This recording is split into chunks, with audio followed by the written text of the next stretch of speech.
একটা গণতান্ত্রিক রাষ্ট্রে আন্দোলন কখনো শেষ হয় না। এটা একটা চলমান প্রক্রিয়া। যখন যে ন্যায্য অধিকারে কোনো কিছুর প্রতিবাদে, অন্যায়ের বিরোধিতা করে আন্দোলন করবে, এটাই গণতান্ত্রিক সমাজে, একটা জীবন্ত সমাজে তাই হয়। সবাই যদি চুপচাপ বসে থাকে, কারো কোনো প্রতিবাদ নাই, তাহলে তো সেটা মৃত সমাজ। সেটা কি এত ঘন ঘন হয় কিনা? এখন যদি একটু পেছনে যাই, আমরা ৫ই অগাস্টের পরে অনেকগুলো আন্দোলন দেখেছি। এবং সেগুলো অনিয়ন্ত্রিত ছিল।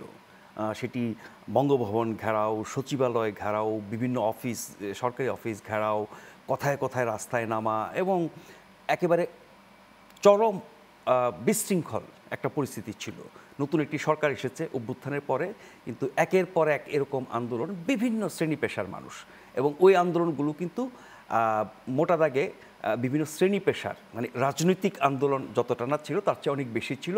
নানান শ্রমিক বলেন, ছাত্র বলেন, চাকুরি প্রার্থী বলেন, শিক্ষক বলেন, নার্স বলেন, বিভিন্ন সরকারি বেসরকারি প্রতিষ্ঠানের কর্মী কর্মকর্তা, এরকম একটা টানা অবস্থা গেছে। তখন বলা হতো যে একেবারে এই সরকারের পক্ষ থেকে এই হিসাবটা অনেকবার দেওয়া হয়েছে যে তারা দায়িত্বে আসার পরে আরও কয়েক মাস আগে বলা হয়েছে প্রায় ২০০ আন্দোলন তারা মোকাবেলা করেছেন। সেটি একদম শিল্প কারখানা থেকে শুরু করে ঢাকা শহর পর্যন্ত, এবং ঢাকা শহরে শাহবাগ একটা খুবই গুরুত্বপূর্ণ জায়গা। এখানে প্রতিদিন প্রতিনিয়ত কোনো না কোনো পক্ষ এসে আন্দোলন করতো, আর বিভিন্ন সরকারি দপ্তরে তো যেতই।